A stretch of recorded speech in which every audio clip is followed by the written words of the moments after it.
talking about the newest game, Dark Souls 3, which is going to be coming out very soon, only 4 to 5 days, depending on how you look at it.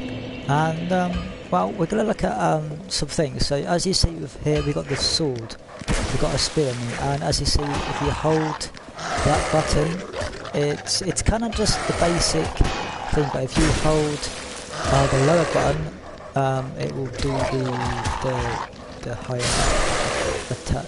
Okay, so we're gonna look at the sword, the sword thing. So if you look at here, we can roll quite good.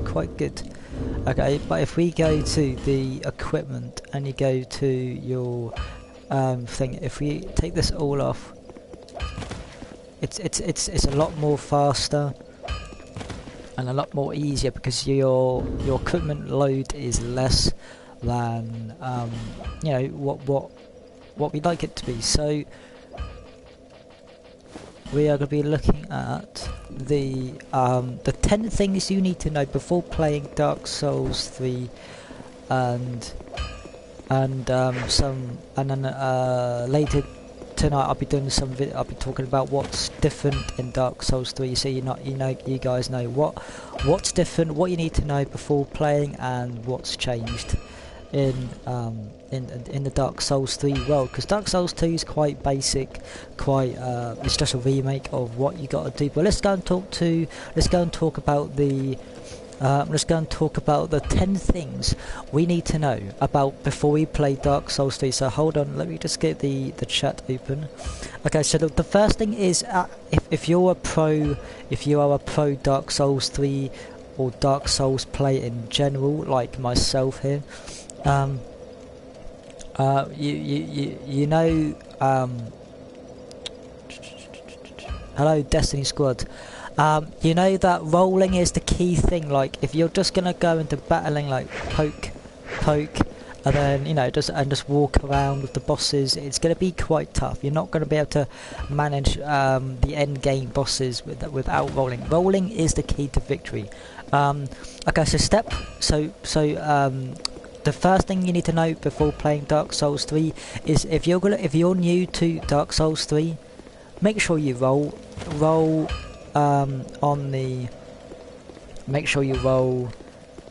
when you're fighting any enemies, like small enemies, big enemies, bosses, anything that kind of related. So the next thing is how to use the brand new weapon art. So as you see here, if we go to the rest of the bonfire, we've got spells.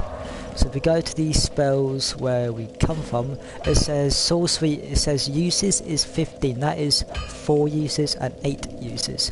So in the new Dark Souls 3, which is coming out, which is quite nice, can't wait to play this game, but in the new Dark Souls 3 there's a new thing called weapon art, where basically you're going to be able to use a weapon art, which is basically you hold the upper left trigger, you hold it, I think, or you press it, and you do like some sort of stance, and then you could just like attack normally, but you'll be like buffed of whatever weapon you're wielding. So if you're doing a spear, sword, wand, staff, whip, anything that is what the buff is going to be.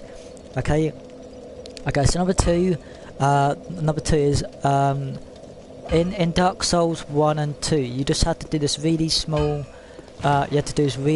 thing to get this item, and the item is called the White Sign Soapstone.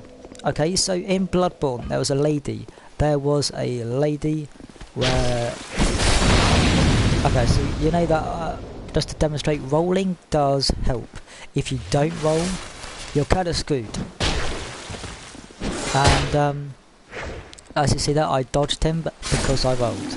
Rolling is probably one of the best things in Dark Souls 3.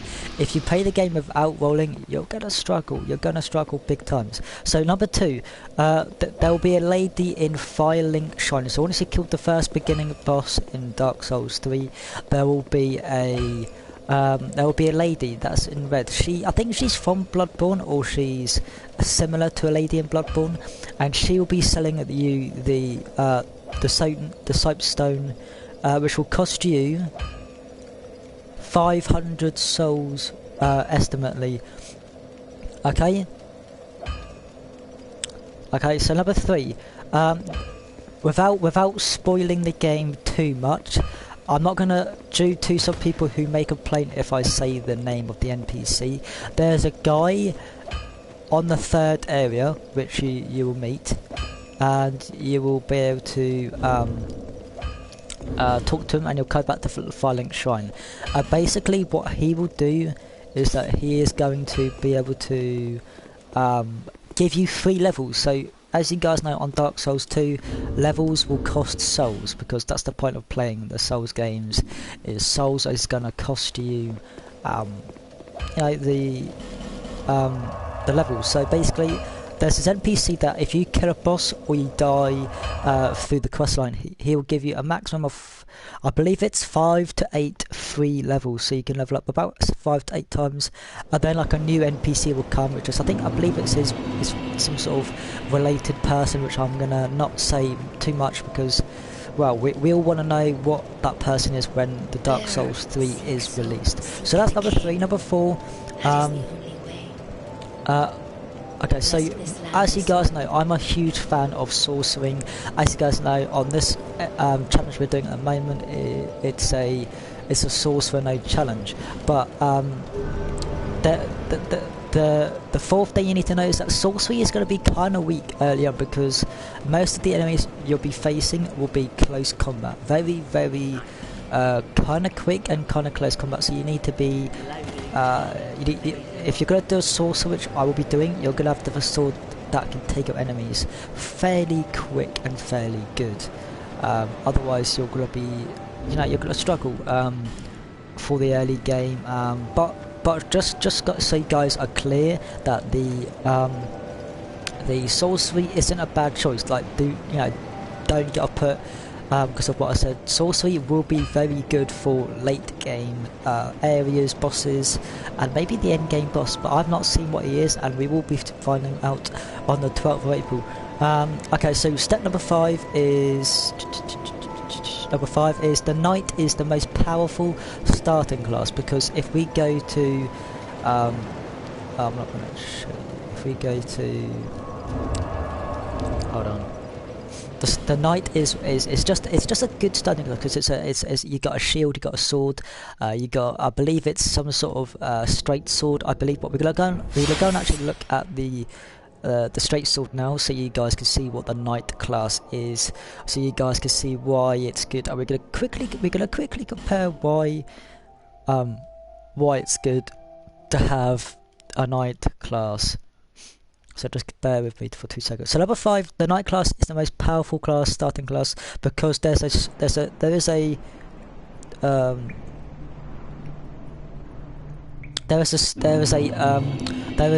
shield on the 2nd area, just before you hit the 3rd area, that gives you 100% physical resistance, which basically means you're going to be blocking the physical attack pretty good, and you'll be able to attack him or attack the enemy / boss when you do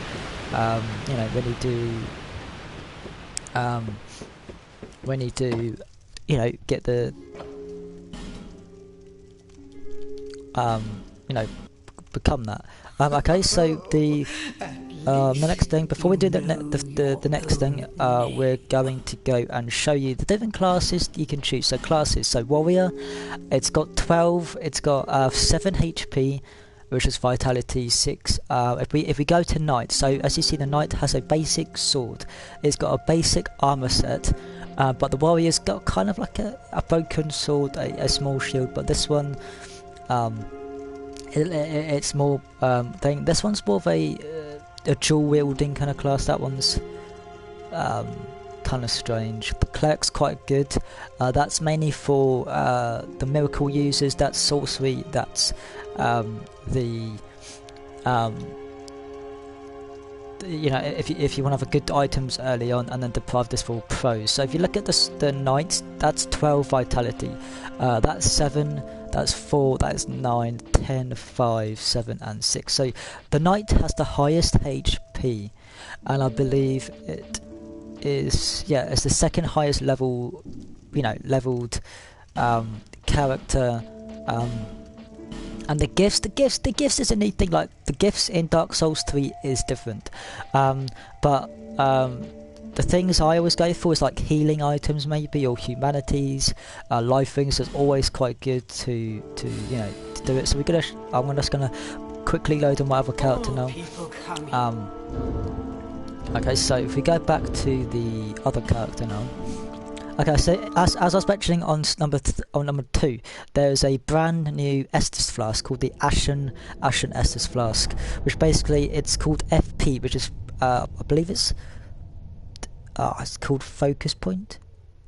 Focus Point, I believe it's called. Yeah, it's called Focus Point, I believe. That's basically the new sorcery kind of stuff. Pyromancy, where you just got like a bar of mana, a mana bar of how many times you can use it, and it's up to you how you use it, how you utilizes each enemy in each area. And it's kind of like it's kind of good because you can choose to have like 4 Estus flask and then 2 Ashen flask. But if you're like a sorcerer, like I will be doing, you are gonna have more Ashen flasks than health flasks, because you could just find healing items and then have more Ashen flasks. Yeah. Okay. So number 7, you can skip dangerous enemies. So when you start the game, without, or like I said, spoiling the game for the people who are looking forward to the game, there's a tough enemy at the beginning. As you guys know, in Dark Souls 1, in the Undead Burg, there was a tough knight that you had to you had a choice. Do I face him, or do I level up, carry on, and come back and kill him? I actually killed him, but it did take a long time, and I did kind of cheese him, which you got to do what you got to do to win. So number 7, there's a tough enemy at the beginning, and you can choose. Do you want to face him? So there's 2 things I want to mention. Number 1 is, if you're going to take him on, at least to be a knight, because you can do the power stance, and you do like triple damage, and you'll take him out in like 5 hits, and you do get a lot of XP/souls, and you do get some really good items early on to help you boost your level to get to level 20, I believe, or 18, I think it is. So you'll be pretty good level early on, and yeah. Okay, so the next thing you wanna take over is number 8. I believe it's 8. Is number 9 even. Number 9. Boss souls can be traded at the Firelink Shrine. So, as you guys know, in this game, if you want to get boss souls, you have to go to. There's a guy in the Lost Bastille he is called Strade of Opleus. I can't remember what his name is, but he basically gives you the hey mate, do you want to trade boss souls?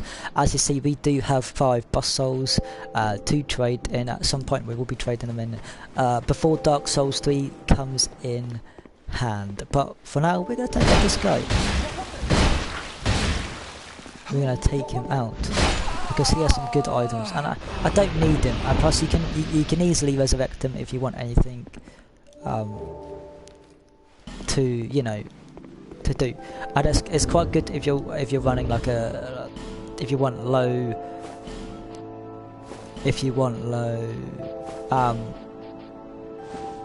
thing. And plus, this actually does increase your XP. So I will be doing another video on the day of the release, how you can get a really high item.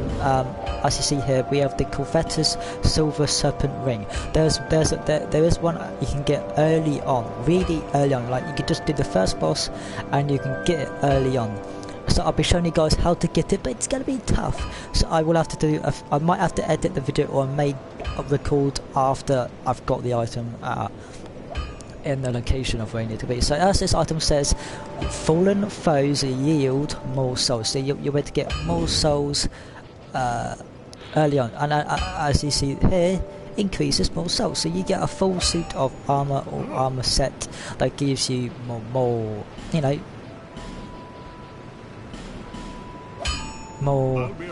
or souls. Okay, so let's go back to number 9. In number 9, there's boss souls. So there's a guy in Firelink Shrine where you can basically give him this item called the Kindle. It's like kiln. Wait. It's like a kiln, not kin of something, and that basically gives you access to that guy, and he's basically sitting on a really high chair in Firelink Shrine, and you can trade him for boss souls, for boss weapons, and depending on your build, you want to go for the best boss weapon that you can choose. So the final thing to note down before you play Dark Souls 3 is pay attention to your surroundings. Like, some people just you might go to a new area. I'll show you now for an example. You might just go to this area now, and you're just going to go to the basic path. Let me just demonstrate what I mean by pay attention to your surroundings. And I will be dying just to show what I mean by this. Okay, so we're following this path, okay? And as you see, there's an enemy. There's an enemy here, and we're going to kill him. Okay, so we saw him there. Okay, so we're going to follow this path as well. And no heals there. Okay, so there is some side paths, which is like paths that you won't be able to see, that much, because there'll be two.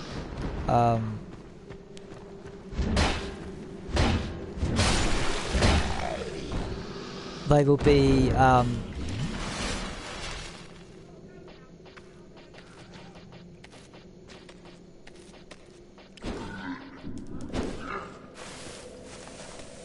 okay, right, we're healing.